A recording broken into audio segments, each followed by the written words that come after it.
s'il vous plaît. Isabelle Maréchal. Mais c'est parce qu'à un moment donné, si on paye pas tout de suite, on va payer tout à l'heure. La rencontre, Maréchal Dumont.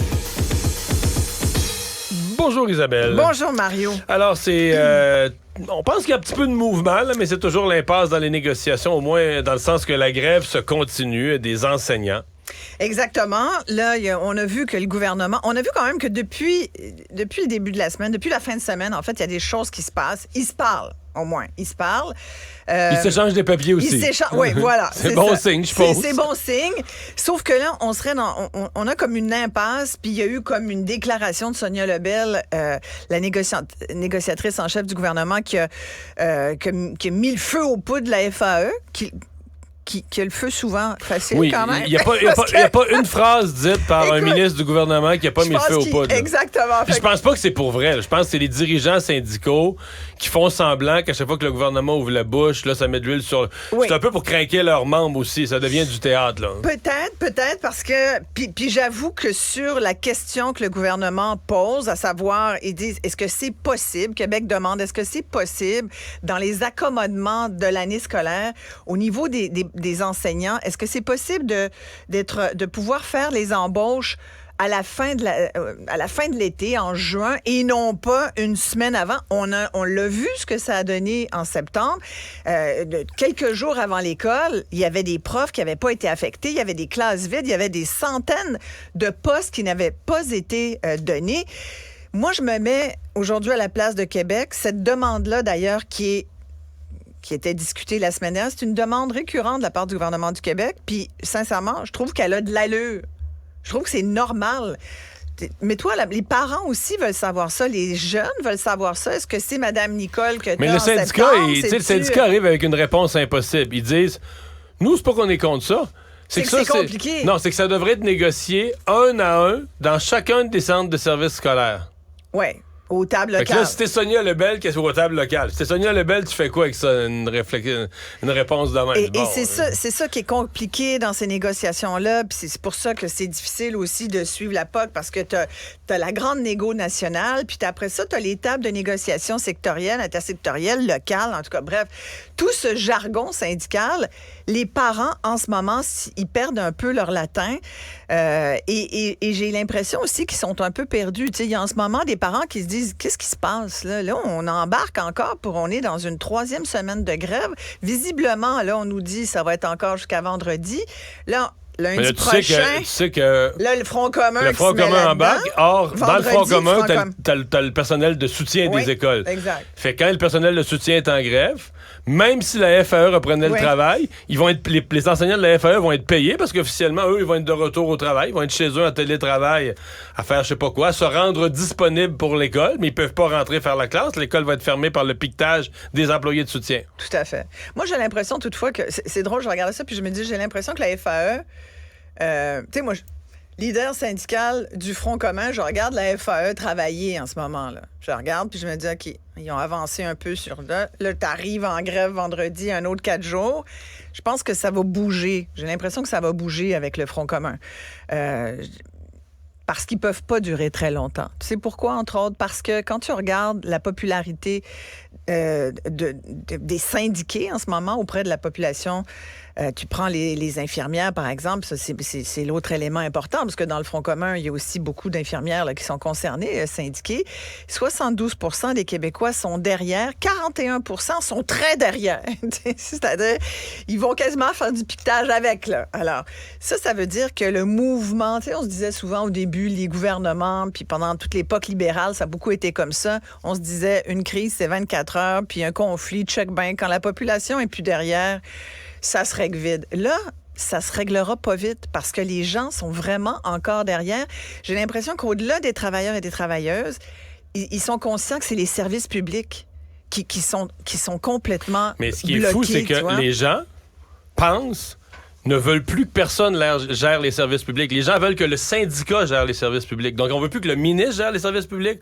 On veut plus que les administrateurs... Parce que la force, c'est qu'on dit, les demandes du gouvernement valent rien. Si le gouvernement veut améliorer les services, on le croit pas qu'il veut améliorer les services. On se dit, non. L'amélioration des services va passer par donner tout aux syndicats, alors que moi, j'ai connu à peu près 20 ministres de la Santé. Ils m'ont tous dit, il n'y a rien à faire dans la santé avec les conventions collectives. Les conventions collectives, là... Donc, moi, ce que je m'attends, c'est que ça va être pire que jamais. Là. On n'a rien vu de ce qui va mal ensemble. Là, on essaie de nous faire croire qu'avec des meilleures conventions collectives, tout va être réglé. Moi, je pense que ça va être pire que jamais. Le syndicalisme est à son paroxysme. Ah oui, mais ça... le client... Mais le client, se rend même pas compte. Mais c'est une perception. C'est une perception. Le client, c'est même pas compte. Du monde, non, je sais. C'est une perception de la population. Mais tu sais, c'est pour ça, l'autre jour, je faisais l'analogie avec l'espèce de conflit... avec en 2012, là, les carrés rouges, parce que où on a mélangé beaucoup de dossiers, puis c'est devenu... Mais cette fois-là, la population, c'était plus divisée. C'était moitié-moitié, mettons. Ouais. Les gens étaient avec ou contre les carrés rouges, c'était moitié-moitié. Ouais, pas présentement. Non, là, c'est nettement en faveur des syndiqués, mais on pense... Mais on met... C'est au-delà de leur travail, c'est leur travail, mais qui affecte les services publics. Puis c'est aussi que le gouvernement a tout raté ses messages, a zéro crédibilité. C'est un gouvernement qui est plus là. Fait que peu importe ce qu'il dit, puis personne qui écoute. Là. Mais la dégringolade est comme c'est fait vraiment vite. Hein? Je repensais à ça, je me disais, mais c'est pas possible, parce que quand je vois quand même que François Legault, tu sais, sincèrement, je pense qu'il mérite pas d'être le pire premier ministre du Québec, là, du Canada. Là. En ce moment, là, les Québécois t'as rien vu, là. Ça commence à descendre. Là. Écoute, mais ils l'ont classé le pire premier ministre du Canada. Là. Au Canada, François Legault, c'est le pire PM. Ben là, je sais pas, là, mais il me semble que c'est un peu dur. Comme, tu trouves pas que c'est dur? C'est très, très dur, mais c'est parce que c'est... Comme conclusion, on n'a rien comme vu, impression. Là. On n'a rien vu, là. Mais tu sais, ils s'aident pas, puis... Il y a une semaine, il y a quelques jours, là, ils sont, tu sais, sur l'histoire des Kings, là, on les a vus, il y a eu 2-3 députés de la CAQ qui ont fait « Hey, dans mon comté, le monde pas content, s'abrasse. Qu'est-ce qui s'est passé? Comment ça se fait? Il faut qu'on se parle. » Ils se sont jasés la fin de semaine. Puis même ceux qui étaient contre se sont ralliés, Mario. Mais ils n'ont pas le choix. Là. Il faut qu'ils se tiennent un peu s'ils veulent remonter un jour. C'était, je lisais dans le journal, il y en a même qui ont dit, on ne sait pas trop qu'est-ce que le monde nous reproche. T'as envie de dire, tu sais pas? Voyons, tu sais pas ce que le monde te reproche. Veux-tu qu'on les enligne, les mauvais dossiers? Puis la cerise sur une idée par rapport à tout ce qui se passe en ce moment au niveau des négociations avec le Front commun et la FAE et les infirmiers et infirmières, c'est le 30 d'augmentation du salaire des députés. Je veux dire, ça, mais tu sais, on en a parlé, mais ça, cette affaire-là, mon Dieu, il n'y a pas un citoyen en ce moment là, qui parle du sujet sans dire. Puis en plus, il se donne une augmentation de salaire, tu sais. Et c'est ça qui n'a pas de bon sens. Parlant d'augmentation de salaire. Et j'allais y Parlant d'augmentation de salaire, c'est ce qui s'est passé ce matin, c'est que la présidente de Radio-Canada, Catherine Tate, va donner une entrevue dans son propre média. Oui. Dans son propre média, la CBC, version anglaise. À la présentatrice du National, qui est un très, très grand bulletin de nouvelles. Et se fait poser une question. Remarque, cette journaliste-là est allumée. Là. C'est une journaliste. Oui. Elle a posé la question pointue des primes de Noël des cadres. Elle a bien fait. Oui, mais moi, je savais pas sincèrement qu'il y avait des primes de Noël des cadres à la CBC là, ou à Radio-Canada. C'est épouvantable de savoir qu'il y a... C'est la Fédération canadienne attends, là, je vais te dire comme il faut, là, c'est la Fédération des contribuables, c'est ça, qui a dit au fil des ans, près de 100 millions de dollars qui auraient été versés entre 2015 et 2022. 99 millions. C'est quasiment 100 millions de dollars qui auraient été versés pas en salaire, en prime au cadre. Entre 2015, ça fait 9 ans. Là. Mettons on va dire 10 ans. Là. On va faire un chiffron, 100 millions en 10 ans. Non, mais là, de 2015 à 2022? 2015 à 2022. C'est 7 ans, ça. Mettons 8, c'est inclusivement, t'arrives à 8. Excuse-moi, c'est parce que c'est 12 millions. Mais c'est 12 millions par année, là. Oui, ça fait 12 millions par année. Et exactement ça. Et donc, là, en fait, en 2022, ça a même été 16 millions de dollars. C'est l'équivalent en moyenne de 14 000 dollars par employé. Il y en a à peu près 1142 qui ont reçu ces primes-là. Je ne sais pas des primes de quoi, sincèrement. Ouais. Mais là, donc, on revient à la question. La journaliste demande, dans une année où vous annoncez des décisions aussi difficiles, ces réductions de postes, vous n'allez toujours bien pas verser vos primes de Noël. Exact. On l'a même dans la version de la langue de Shakespeare. I'm just curious about something. I'm going to presume no bonuses this year. I mean, the Canadian Taxpayer Federation said a Freedom of Information request showed 16 million were paid in bonuses in 2022. Can we establish that is not happening this year? It's too early to say where we are for this year. We'll be looking at that like we do all our line items in the coming months. So there's a chance bonuses could still happen at a time when jobs are being cut? I'm not going to comment on something that hasn't been discussed at this point. So.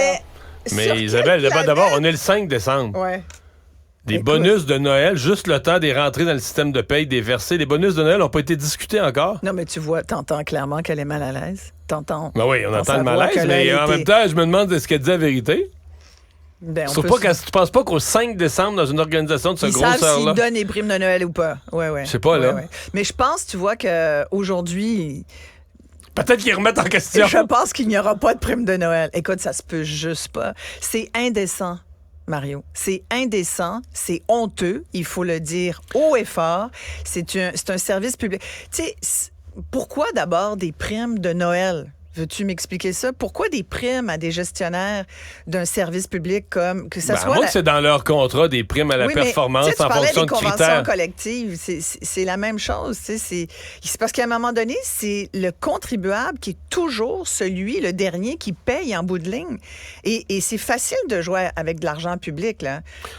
Oui, mais dans ce cas-ci, en plus, c'est de l'argent public. C'est que mais là, le contribuable, on pourrait dire, il l'a déjà versé à Radio-Canada. La question, c'est aussi combien de jobs, combien des 600 emplois. Il y a ça. Pendant que tu mets à pied 800 personnes, puis là, je me permets de faire une aparté pour dire qu'il y en a 250 au Canada anglais, 250 au Canada français, au Radio-Canada anglais, Radio-Canada français. C'est le même nombre de personnes qui perdent leur travail. Moi, je trouve Alors que la CBC, c'est plus gros, là? Non, moi, c'est de l'autre côté. Je trouve que non. c'est... C'est plus gros la CBC en proportion. Ben oui, donc, voilà. si le nombre de coupures était proportionnel, il y en aurait eu plus en CBC qu'en... Il y a ça, puis il faut que tu regardes aussi qui regarde cette télévision. Personne. Ben, au Canada anglais, c'est 5 des Canadiens qui regardent la télévision publique, contrairement à près de 25 pour Radio-Canada français. C'est semblable à la radio. Là. Les ratios sont semblables à la radio. Et sincèrement, selon les chiffres que j'ai consultés, Radio-Canada français fait de l'argent, fait ses frais, fait même plus, est rentable, alors que CBC, là, c'est pas rentable du tout. Puis tu sais, on peut le comprendre. Nous, on a une télévision distincte, c'est en français, alors qu'en anglais, tu comprends que si on se plaint que les GAFAM leur rentrent dedans, oublie ça. Ils écoutent ABC, NBC, CBS, Disney, une compétition incroyable. Ouais. Mais tu sais, on a parlé beaucoup là, du fameux 100 millions là, qui allait être versé par Google au contenu canadien. On ne sait pas trop comment d'ailleurs, mais... On voit aujourd'hui là, que probablement que la production... J'ai lu une petite phrase dans un article où on disait « La production indépendante va être affectée ». C'était marqué à la fin d'une phrase. Et la production indépendante aussi va être va être affectée par ces compressions de Radio-Canada. Bon, comme productrice, évidemment, moi, je m'inquiète parce que déjà que les budgets avec lesquels on doit composer aujourd'hui, c'est des budgets d'il y a 5 ans, tu comprends? Il n'y a pas eu d'augmentation. Tout est en baisse. Au contraire, je veux dire, dans les médias aujourd'hui, tout le monde sait qu'on fait moins d'argent qu'on en faisait à une certaine époque. Les jeunes, tu sais, moi, j'ai plein de gens autour de moi, même des jeunes qui commencent dans le métier et qui se disent, ouais, je veux avoir une carrière, moi? Tu sais, fait que finalement... C'est beaucoup de gens qui vont être touchés par ces compressions-là. Et je trouve ça épouvantable de dire, bon, en même temps, oui, 100 millions, ça paraît un gros montant, mais c'est des peanuts. C'est des peanuts pour Google, tu comprends? Oui, puis dans l'ensemble des besoins à la grandeur du Canada, de l'hebdo local jusqu'à toutes les TV en français, en anglais, quand tu divises le montant, écoute, c'est pas tant que... C'est incroyable. Mais en même temps, Google est malin.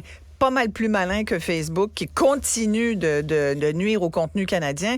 Au moins, Google, ils ont démontré qu'il y avait de l'ouverture puis qu'ils étaient capables de négocier. Ouais. Et c'est ainsi que je conclue en disant, j'espère que ce sera la même chose de la part de la FAE, parce que là, à un moment donné, il faut que ça avance. Merci Isabelle. Merci. À demain.